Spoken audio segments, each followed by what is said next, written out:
मुकाबला labour party की Keir Starmer और कंजर्वेटिव पार्टी के ऋषि सुनक के बीच में है। ऋषि सुनक की पार्टी चुनाव हार चुकी है। मतगणना के बीच में सुनक ने हार को स्वीकार भी कर लिया है। वहीं लेबर पार्टी ने बहुमत का आंकड़ा 326 पार कर लिया। वो पूरे 14 साल बाद सत्ता में वापसी कर रहे हैं, यानी यूके के अगले प्रधानमंत्री कीर स्टार्मर होंगे। ब्रिटेन में 644 सीटों के रिजल्ट घोषित हो चुके हैं। कीर स्टार्मर की पार्टी 410 सीटों पर जीत हासिल कर चुकी है। वहीं सुनक की पार्टी के खाते में अब तक 119 सीटें ही आई हैं, यानी कि ऋषि सुनक यहां हारते हुए नजर आ रहे हैं और सीधे तौर पर उन्होंने और उनकी पार्टी ने अपनी हार स्वीकार भी कर ली है। लेकिन साथ ही साथ ऋषि सुनक अपनी सीट जीत गए हैं और इसके लिए उन्होंने लोगों का धन्यवाद भी कहा है। साथ ही साथ आपके लिए जानना जरूरी है, ब्रिटेन की सियासत में ये जो बदलाव अभी आप देख रहे हैं, ऋषि सुनक अब नहीं रहेंगे वहां के खास, और जिस तरीके से लेबर पार्टी जीतते हुए नजर आ रही है, कौन है कीर स्टार्मर जो अब अगले प्रमुख बन सकते हैं। ब्रिटेन की लेबर पार्टी के नेता हैं। 2020 से ब्रिटेन के नेता प्रतिपक्ष के तौर पर भूमिका निभाते रहे। ब्रिटेन के पीएम पद के दावेदार कहे जा रहे हैं। 2015 में पहली बार लंदन से चुने गए ये सांसद और राजनीति में आने से पहले ये पेशे से वकालत करते थे, वकील थे। मानवाधिकार कानून पर विशेषज्ञता इन्हें हासिल है। बदलाव के लिए वोट का नारा इन्होंने दिया था कि बदलाव अगर चाहते हैं तो वोट देना कितना ज़्यादा ज़रूरी है। 2 सितंबर 1962 को श्रमिक परिवार में इनका जन्म हुआ। अपने परिवार में विश्वविद्यालय जाने वाले वो पहले ऐसे शख्स हैं जो कि यूनिवर्सिटी पहुंचे। लीड्स यूनिवर्सिटी से उन्होंने कानून की पढ़ाई पढ़ी और फिर यहां से पीछे मुड़कर देखा नहीं। कानून की पढ़ाई पढ़ते हुए आगे बढ़े और अब ब्रिटेन के अगले पीएम के मुख्य दावेदार के तौर पर ये कहे जा रहे हैं। पढ़े लिखे हैं, राजनीति का भी अच्छा अनुभव है, नेता प्रतिपक्ष के तौर पर भी बड़ी जिम्मेदारी लंबे समय तक निभाई है और सरकार से सवाल पूछने का मादा भी रखते हैं। जब आप मजबूत विपक्ष की भूमिका रखते हैं तब आप सत्ता में जाकर सत्ता को संभालने का मादा भी रखते हैं। ब्रिटेन के पीएम पद के दावेदार कहे जा रहे हैं कीर स्टार्मर, जो अब ऋषि सुनक की जगह ले सकते हैं, जो अभी तक के आंकड़े सामने आ रहे हैं। जिस तरीके से पार्टी ने बहुमत हासिल कर लिया है लेबर पार्टी से, वो हैं कर्नल जे सोढी इसको लेकर जुड़ गए हैं, साथ में विदेश मामलों के जानकार हैं। AK मिश्रा मेरे साथ में है राजनीतिक विश्लेषक के तौर पर। कर्नल जे सोढी, ऐसा होता है ना जब बाकी देशों में सत्ता परिवर्तन होता है या फिर वहां पर सियासी हलचल तेज होती है तो सीधे तौर पर भारत की नजर रहती है कि भाई फला देश में अगर ये बदलाव हो रहा है, इस पार्टी के नेता को जिम्मेदारी मिलेगी या ये पीएम बन जाएगा तो भारत के साथ उसके रिश्ते कैसे रहेंगे। कीर स्टार्मर का अब तक का अनुभव क्या कहता है, भारत के लिहाज से क्या होगा। अरविंद सर भी मेरे साथ में जुड़ गए हैं, उनसे भी हम बात करेंगे। जे सोढी सर। जय हिंद रचना जी, ये मेरा सौभाग्य कि मैं आपके न्यूज चैनल में विख्यात को पैनलिस्ट के साथ हूं। सर, कीर स्टार्मर का ये यूनाइटेड किंगडम का चुनाव जीतना उनकी पार्टी के लिए तो ऐतिहासिक है ही, क्योंकि इतने बड़े मार्जिन के साथ उनकी पार्टी बहुत दशकों के बाद जीती है। इससे ज्यादा महत्वपूर्ण है जो आपने प्रश्न पूछा कि भारत के रिश्ते यूनाइटेड किंगडम के साथ आगे कैसे होंगे। रचना जी, जो एक मेन मुद्दा था जिसके ऊपर स्टार्मर ये इलेक्शन जीते, वो था यूनाइटेड किंगडम की गिरती अर्थव्यवस्था। और अगर यूनाइटेड किंगडम ने अपनी अर्थव्यवस्था को ठीक करना है तो उसे भारत के साथ उसी तरह अच्छे रिश्ते रखने होंगे जैसे ऋषि सुनक के टाइम पे थे। क्योंकि अगर ब्रिटेन और भारत के बीच में फ्री ट्रेड एग्रीमेंट साइन हो जाता है, जो किसी भी वक्त हो सकता है क्योंकि दोनों देशों में चुनाव थे, कुछ टाइम के लिए वो स्थगित कर दिया गया था, इससे भारत को तो फायदा होगा ही होगा, इससे यूनाइटेड किंगडम को बहुत फायदा होगा क्योंकि इस समय उनकी अर्थव्यवस्था तो कमजोर है। वहां पे टैक्सेस इतने ज्यादा हैं कि वहां का आम ब्रिटिश नागरिक इन टैक्सों की वजह से जूझ रहा है और उसको बहुत मुसीबत हो रही है। और यही कारण था कि कीर स्टार्मर को इतनी बड़ी विक्ट्री मिली, क्योंकि जहां तक यूनाइटेड किंगडम की प्रजा है, उन्हें लगा कि ऋषि सुनक उनकी इस समस्या का हल नहीं कर पा रहे हैं। तो एक आखिरी टिप्पणी ये करना चाहूंगा कि अगर कीर स्टार्मर अपने कार्यकाल में ब्रिटेन के लिए कुछ करना चाहते हैं तो उन्हें भारत के साथ अच्छे रिश्ते बनाने होंगे, अच्छे रिश्ते रखने होंगे और जल्दी से जल्दी फ्री ट्रेड एग्रीमेंट साइन करना चाहिए उन्हें। जिस तरीके से अभी इन चेंजेस के बारे में चर्चा न सिर्फ ब्रिटेन में बल्कि दुनिया के अलग अलग देशों में हो रही है, अरविंद मोहन सर, ऋषि सुनक की ऐसी कौन सी गलतियां रही हैं कि उस तरीके से सपोर्ट फिर दोबारा से मिल नहीं पाया और अभी कीव स्टॉर्मर से किस तरीके की उम्मीदें हैं? कीव स्टॉर्मर क्या जनता के हित में अब काम कर पाएंगे, जो नेता प्रतिपक्ष के तौर पर बड़ी जिम्मेदारी निभा चुके हैं? सुनक के लिए सबसे बड़ी मुश्किल तो 14 साल का एंटी इनकम्बेंसी है मुख्य रूप से। फिर जो यूरोप से अलग हुआ है ब्रिटेन, उसके बाद जो वायदे किए थे मुल्क से उनकी पार्टी ने, उनके प्रीवियस प्रधानमंत्रियों, वो वायदे पूरे नहीं हुए, बल्कि कर्ज बढ़ता ही गया है। कर्ज करीब 100% हो गया है वहाँ, और कर्ज की दर काफ़ी बढ़ गई, 5% के आसपास है, जो यूरोप के लिए और इंग्लैंड के लिए काफ़ी ऊंचा है। तो फिर उससे भी ज़्यादा महंगाई इतनी ज़्यादा रही है, टैक्स रेट और महंगाई 10% महंगाई रही है। 10% यूरोप के लिए तो असंभव सी स्थिति है, 10% महंगाई। अब सुनक ने काफ़ी मेहनत करके, वो फाइनेंस मिनिस्टर भी रहे थे, काफ़ी मेहनत करके उसको कुछ कम किया है, लेकिन मेरे ख्याल वो नाराजगी लोगों को खत्म नहीं हुई, क्योंकि दाम अगर बढ़ता है, पिछली बार 10% था, इस बार अगर 2% भी हो गया तो वो कुल मिला के 12% का इफेक्ट ही रहता है, वो 2% का इफेक्ट नहीं होता। तो वो नाराजगी थी। फिर उसके बाद उनका अपना लाइफ स्टाइल, सारी किफ़ायत और सब बातें वो बोलते थे, लेकिन उनका लाइफ स्टाइल बहुत लविश था। प्राइवेट जेट में चलना उनके लिए एक इशू पूरे ब्रिटेन के चुनाव में रहा है कि वो प्राइवेट जेट से घूमते हैं, उनका परिवार उनसे चलता है, उनकी कमाई, उनके परिवार की कमाई भी अपने आप में, हालांकि हम सब जानते हैं कि उनका अपना बिजनेस है, उनकी पत्नी काफ़ी इन्वेस्टमेंट है, तो उन सब का वो सब चीज़ें भी। और पार्टी के अंदर असली गड़बड़ हुई है, पार्टी के अंदर उनसे चीज़ें संभली नहीं। काफ़ी सारे उनके जो कंटेम्प्रेरी हैं, उनके साथ के लोग हैं, उन्होंने चुनाव लड़ने से मना किया, उन्होंने आखिरी टिकट लौटाया, तो इस किस्म की चीज़ें होके वो संभाल नहीं पाए। फिर असली जो दिक्कत है वो ये है कि अभी भी यूरोप से अलग होने के जितने वायदे किए गए थे, बहुत लंबे कि हम लोग यूरोप से बाहर होंगे और हमको रहना चाहिए, तो हमारा क्या हो जाएगा, क्या हम ग्रेट देश, उस किस्म का कोई लाभ नहीं दिखाए, बल्कि कई सारे ऐसे नुकसान दिखाई दे। और जो पोजीशंस उन्होंने लिए हैं इस बीच, उनको लेके भी, खास तौर से यूक्रेन पे और हिंदुस्तान से संबंधों, इवन जो हमारे बच्चों के आने जाने का, पढ़ाई लिखाई और इन सब पे जो कंजर्वेटिव पार्टी ने स्टैंड लिया, मेरे ख्याल वो सब उनको महंगा पड़ा है। और लेबर पार्टी एक बड़े मार्जिन से जीती है, बड़े ही मार्जिन, लगभग 2/3 सीटें लेके आ गई है। और ये महाराज भी जो आ रहे हैं केस, ये क्लियर भी कोई बहुत लेबर पार्टी के जो ट्रेडिशनल सोच वाले लोग हैं उस तरह के नहीं हैं। इन्होंने काफ़ी स्टैंड बदले हैं, जो पार्टी के स्टैंड थे यूक्रेन पे, इवन कश्मीर पे जो स्टैंड पार्टी का रहा है उसको काफ़ी बदला है।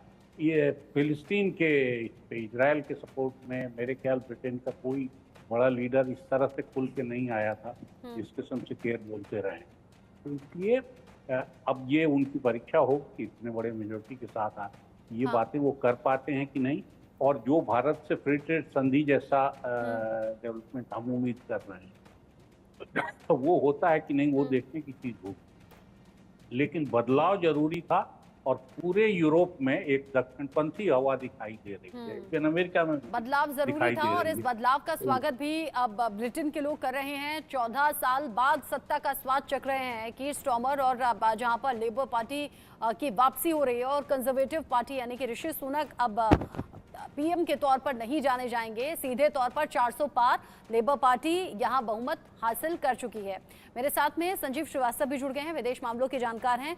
लेकिन AK मिश्रा जी, हमने G7 समिट के दौरान, जब G7 समिट पर चर्चा हो रही थी, उस दौरान चर्चा इस बात को लेकर भी थी कि इटली में जब ये समिट रखा गया है, जो वर्ल्ड लीडर्स यहाँ पर पहुंच रहे हैं, मजबूत शख्सियत या तो जॉर्जिया मेलोनी या फिर PM मोदी, ये दो ही शख्सियत मजबूत थी। बाकी जो लोग वहां पर पहुंचे थे, उनकी जो कुर्सी थी वो डगमगाती हुई नजर आ रही थी, जिसमें ऋषि सुनक की चर्चा भी बहुत ज्यादा थी। जैसा अनुमान था वैसा ही हुआ। बिल्कुल, देखिए उसके पीछे कारण है, पर्दे के सामने देखेंगे तो बहुत सारी चीज़ें, इंडिया में भी बहुत सारे लोग तरह तरह के कमेंट कर रहे हैं कि हिंदू नेता की हार हुई है। ये नहीं है। 14 साल से देखिए वेस्ट में हो क्या रहा है। आपको याद होगा हमारे जयशंकर जी जो विदेश मंत्री हैं, उन्होंने यही एक स्टेटमेंट दिया था कि वेस्ट हमको यह ना सिखाए कि हमको तेल कहाँ से लेना है। और इंडिया ने किया क्या था, रसिया से तेल लेकर के ब्रिटेन वगैरह जर्मनी वगैरह को दे रहा था। हुआ क्या कि इसकी हार में, अपने गर्व में, अमेरिका के कहने पे इन्होंने यूक्रेन युद्ध में ये गए, रशिया ने तेल की सप्लाई, वो पाइपलाइन, और याद करिए कि किस तरीके से उस वक्त वहां पे हाहाकार मचा था ब्रिटेन, फ्रांस, जर्मनी वगैरह में।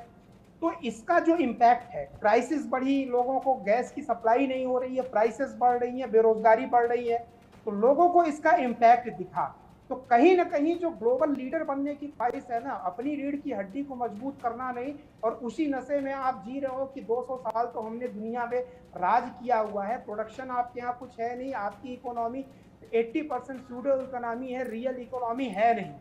तो उन चीजों को न सुनक कंट्रोल कर पाया, और सुनक के पहले भी आप देखिए 2-3 प्राइम मिनिस्टर चेंज हुए हैं, वो भी नहीं कर पाए, और जो नए फन्ने खां आ रहे हैं वो भी नहीं कर पाएंगे। सिचुएशन वही रहेगी, नेता चेंज होंगे। दूसरी इंपॉर्टेंट चीज मैं आपको और बता दूं, जिसकी चर्चा ये भारतीय मीडिया नहीं करेगी, जिस हिसाब से लिबरलाइजेशन और इन सब चीजों का भूत है ना, अभी देखिए लंदन का मेयर एक पाकिस्तानी चुना गया था, इससे बड़ा और क्या मतलब मजाक का, इतने ज्यादा वोटर वहां पढ़े हुए हैं। हाँ। ये वो माने या ना माने, लेकिन अमेरिका की बेवकूफी के कारण, रसिया का अपना इंटरेस्ट है कि ये हारे, क्योंकि ये रसिया के अगेंस्ट है, तो ये तो रसिया के बहुत बेनिफिट उसमें फेवर में गया। और नई सरकार जो आ रही है, देखिएगा कि महंगाई किस हिसाब से भागेगी, पेट्रोलियम जरूरी चीजें। और एक बड़ी इंपॉर्टेंट चीज, बड़े लोग खुश हो रहे होंगे भारत में कि फलाने आ रहा है, अब ऐसे होगा वैसे होगा, विपक्ष के नेता। मैं बता दूं, विदेश या वेस्टर्न कंट्रीज जब आपकी सिचुएशन खराब होती है ना, तो आप टर्म डिक्टेट करने के कंडीशन में नहीं होते हैं। और इसको हमने देखा, पेट्रोल क्राइसिस में देखा,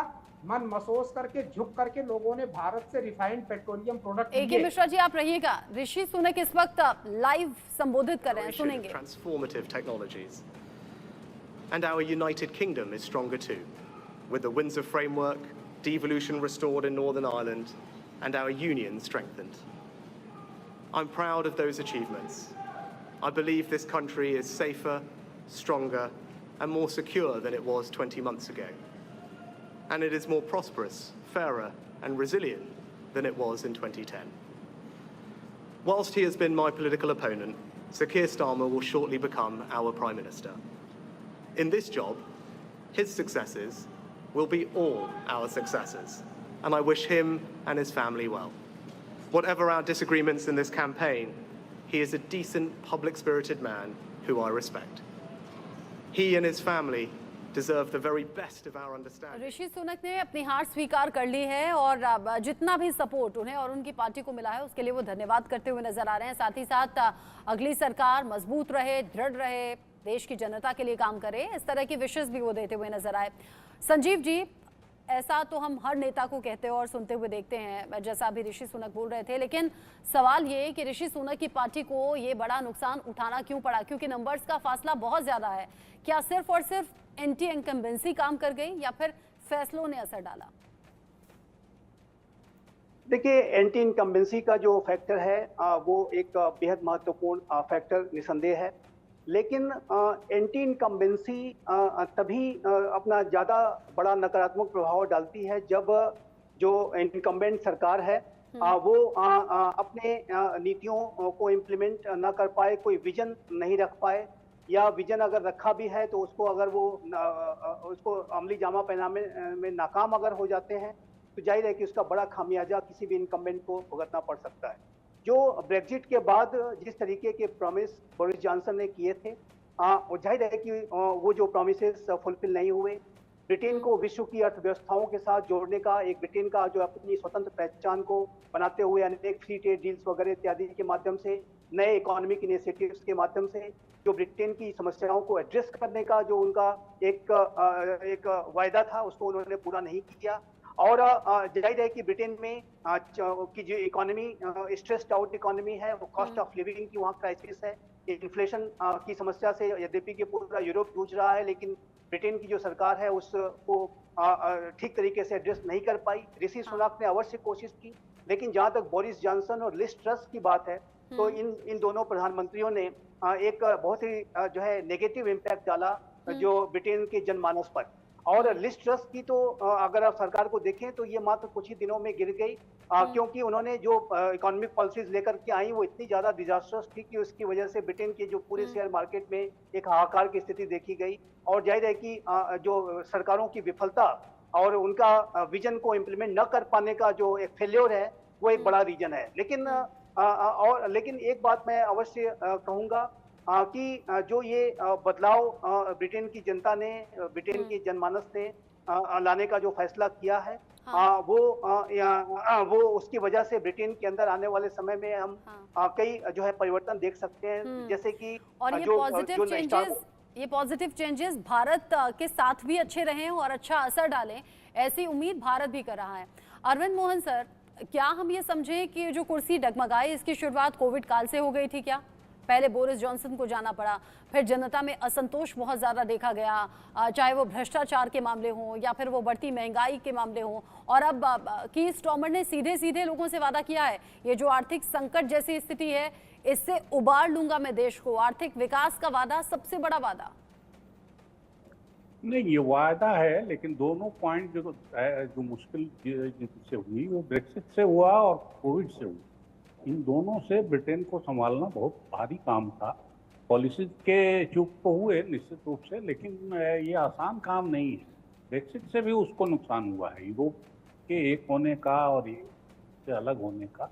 आज की दुनिया में जो ताकत बन रही है, आसियान जैसे देशों की ताकत कितनी तेजी से बढ़ी है। तो ग्रुपिंग्स अगर नहीं है, आप अकेले चलना चाहते हैं और बहुत कोई इतनी बड़ी ना आपकी इकोनॉमी है, न इतने अब उद्योग धंधे बचे हैं, ना बाकी चीज़ों मैंने वो जो उनकी इकोनॉमी है भी, वो भी प्रोडक्टिव इकोनॉमी कम है, कंसल्टेंसी और इन सब का बिजनेस ज़्यादा। तो ऐसे में आसान काम नहीं है कीर स्टार्मर के लिए। अब ये जरूर है कि लेबर पार्टी की नीतियां निश्चित रूप से थोड़ी अलग रही हैं, लेकिन फर्क धीरे धीरे दोनों में मिट गया। असली चीज लीडरशिप का ही है कि लीडर इस तरह से अभी तक ऐसा कुछ भी स्टार्मर नहीं किया है जिससे लगे कि वो बहुत काबिल साबित होंगे। अब ये जरूर है कि लोगों का भरोसा उनके पुराने दूसरे कामकाज के हिसाब से आया है, लेकिन ये परीक्षा काफी बड़ी है, छोटी नहीं। और जो पोजीशन वो ले रहे हैं अभी भी, इजराइल को लेके, यूक्रेन को लेके, कश्मीर को लेके, इन सब चीज़ों को वो संभाल लेंगे अपने समाज के हिसाब से, अपनी इकोनॉमी के हिसाब से। ये मुझे लगता है ये उनकी परीक्षा है। तो जीतने को भले वो 400 पार कर लिया, हमारे यहाँ 400 पार नहीं हुआ, वहाँ 400 पार हो गया, लेकिन वो 400 पार के बाद इतना बड़ा मैंडेट लेके वो चीज़ें संभाल लेंगे।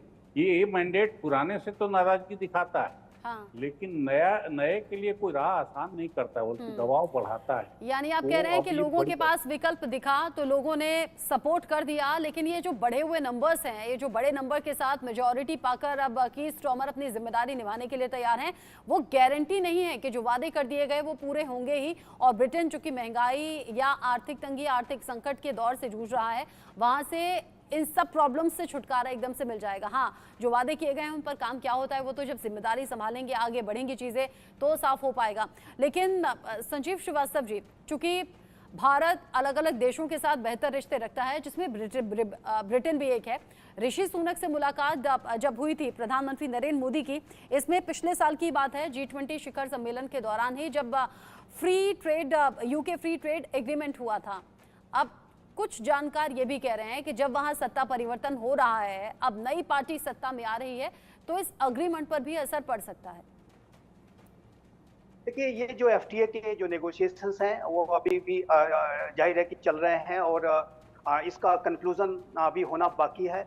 लेकिन जहां तक FTA के संदर्भ में जो किसी भी कंक्लूजन पर और इस डील को साइन होने का प्रश्न है, तो मेरा मानना है कि स्टार्मर सरकार जो है इसे आगे बढ़ाने का कार्य अवश्य करेगी, क्योंकि जो ब्रिटेन की जो वर्तमान समय में इकोनॉमी है वो एक स्ट्रेस्ड आउट इकोनॉमी है। यूक्रेन का युद्ध, कोविड की समस्या और की वजह से वहाँ पूरी यूरोप में की अर्थव्यवस्थाओं पर इसका खराब असर पड़ा है।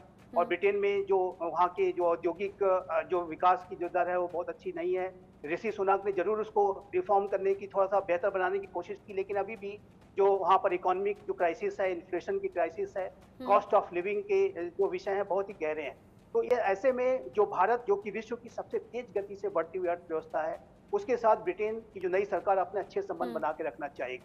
और इस लिहाज से मेरा मानना है, और जे स्टार्मर की जो सरकार जब ये चुनाव लड़ने के कैंपेन की प्रक्रिया में लेबर पार्टी ने इस बात को कहा भी कि वो सत्ता में आते हैं तो वो एफटीए की प्रक्रिया को आगे बढ़ाएंगे, नेगोशिएशंस को आगे बढ़ाएंगे। तो मेरा मानना है कि एफटीए का जो भविष्य है वो एक सकारात्मक और उज्जवल भविष्य दिखाई देता है। दूसरा एक महत्वपूर्ण पॉइंट मैं अवश्य कहना चाहूंगा कि ब्रिटेन में भारत के साथ संबंधों को लेकर के, भारत के साथ स्ट्रेटेजिक पार्टनरशिप को लेकर के अक्रॉस द पार्टी लाइन तक सपोर्ट है, क्योंकि भारत विश्व का सबसे बड़ा लोकतांत्रिक राष्ट्र है।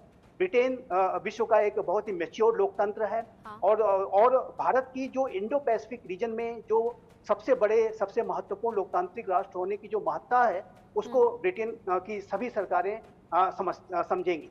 और स्टार्मर की जो सरकार है वो जानती है कि जो इंडो पैसिफिक रीजन है, जो कि 21वीं सदी का विश्व की राजनीति का सबसे महत्वपूर्ण क्षेत्र है, वहां पर भारत की भूमिका बहुत महत्वपूर्ण है। और इस पूरे क्षेत्र पर चाइना जिस तरीके से अपने खतरे पैदा कर रहा है, यहाँ पर वो तमाम वहाँ की जो रूल्स बेस्ड ऑर्डर को बिगाड़ना चाहता है, छोटे राष्ट्रों को हरास करना, परेशान करना इत्यादि, इसको लेकर के ब्रिटेन की अपनी एक इंडो पैसिफिक स्ट्रेटजी है। और AUKUS जैसा एक जो अलायंस है जिसमें कि United states of America, Britain और ऑस्ट्रेलिया शामिल हैं, उसको जो है भी ध्यान में रखते हुए ब्रिटेन भारत के साथ अपने संबंधों को बढ़ाए रखना चाहेगा। ब्रिटेन की विश्व की राजनीति में भले से उसकी टेरिटरी सीमित हो गई हो, लेकिन आज भी वो परमानेंट 5 का एक मेंबर है। सही बात है। आप कह रहे हैं भारत से संबंध बेहतर रखना चाहेगा ब्रिटेन, लेकिन अलग अलग एक्सपर्ट अलग अलग तरह की राय भी रखते हैं। हम ये कह रहे हैं ब्रिटेन में अगर सत्ता परिवर्तन हो रहा है तो भारत पर इसका असर क्या होगा। कुछ एक्सपर्ट्स ये भी मानते हैं, AK मिश्रा जी, कि IT सेक्टर में या फाइनेंशियल सेक्टर में जो लोग नौकरी के लिए जाना चाहते हैं उनके वीजा में सख्ती हो सकती है। लेबर पार्टी जानी ही जाती है सख्ती के लिए। हमें देखना चाहिए एक तरफ जहां ब्रिटेन को देखिए, ब्रिटेन की जो इकोनॉमी है ना, प्रोडक्शन हाउसेज है नहीं इनके यहाँ, और उसके साथ कोई मिनरल रिसोर्सेज है नहीं, हर चीज बाहर इंपोर्ट करके मंगाते हैं। कुछ फैक्टर ऐसे हैं जिसके कारण इनकी इकोनॉमी सरवाइव कर रही थी। अब आप एक एग्जांपल देखिए, यूक्रेन को सारा सपोर्ट था ब्रिटेन का, नाटो का, अमेरिका का, लेकिन क्या हुआ? नहीं हुआ। स्केल ऑफ इकोनॉमी या इकोनॉमिक स्केल पे प्रिंसिपली, इकोनॉमिक्स के प्रिंसिपल के हिसाब से ऐसा कोई पैरामीटर नहीं है, कोई भी पार्टी वहां आ जाए जो ब्रिटेन को उभार ले बिना कंप्रोमाइज किए हुए। उनको सबसे बड़ी चिंता होती है कि अपने यहाँ बेरोजगारी, लाइफ स्टाइल वगैरह, उनके खर्चे कैसे चले, इनकम, महंगाई। तो इस चीज अगर ये दूर कर लेंगे तो दूर करेंगे तो कैसे करेंगे? ये ऐसे ही करेंगे। जब यूक्रेन से युद्ध चल रहा था तो मजबूर होकर के भारत से तेल भी ले रहे थे, आंख दिखाने की हिम्मत नहीं पड़ी जब जयशंकर जी ने लताड़ लगाई थी। तो वेस्टर्न कंट्री ये बोलना कि जी इंडिया तो बहुत बड़ी डेमोक्रेसी है इसलिए वो डेमोक्रेसी को पसंद करते हैं, ऐसा नहीं है। उनकी अपनी मजबूरियां हैं, वो जुटे हुए हैं। और यानी आप कह रहे हैं मजबूरी के चलते हुआ ये फैसला है। करना चाहिए। JSOD 20 सेकंड में बोल दीजिए क्योंकि टाइम कम है। नेता प्रतिपक्ष के तौर पर तो कीर स्टार्मर ने अच्छी भूमिका निभा ली, बतौर PM क्या देखते हैं आप? देखिए रचना जी, कीर स्टार्मर के पास अभी कोई ऑप्शन नहीं है बजाय कि अपनी अर्थव्यवस्था को कैसे, जितनी मेहनत उन्हें करने पड़े उन्हें करनी पड़ेगी, क्योंकि उन्हें पता है कि इस वक्त जिस आर्थिक प्रॉब्लम से यूनाइटेड किंगडम की जनता जूझ रही है, अगर उन्होंने अभी परफॉर्म नहीं किया वो दूसरी बार इलेक्शन नहीं जीतेंगे। क्योंकि आज का जो मतदाता है वो बहुत इन्फॉर्म्ड है, वो बहुत इंटेलिजेंट है। वो इनको दोबारा मौका नहीं देखा, क्योंकि अभी इतनी महंगाई हो चुकी है यूनाइटेड किंगडम में कि वहां पे एक आम नागरिक इसके तले के दबाव बहुत एकदम ठीक आपने कहा। जो आम दिनचर्या में रोजमर्रा की जरूरत का सामान है वो भी आसमान छू रहा है, और बढ़ता जो महंगाई दर है वो ब्रिटेन के लोगों को बहुत परेशान किए हुए। इसीलिए लोगों ने विकल्प के तौर पर अब लेबर पार्टी पर भरोसा किया है। 14 साल बाद अब सत्ता का स्वाद चखने वाली लेबर पार्टी किस तरीके से सत्ता संभालती है, बड़े फैसले जो किए गए उन्हें कैसे अमल में लाती है, देखना दिलचस्प होगा। आप सभी का मेरे साथ में जुड़ने के लिए शुक्रिया। इस डिस्कशन में साथ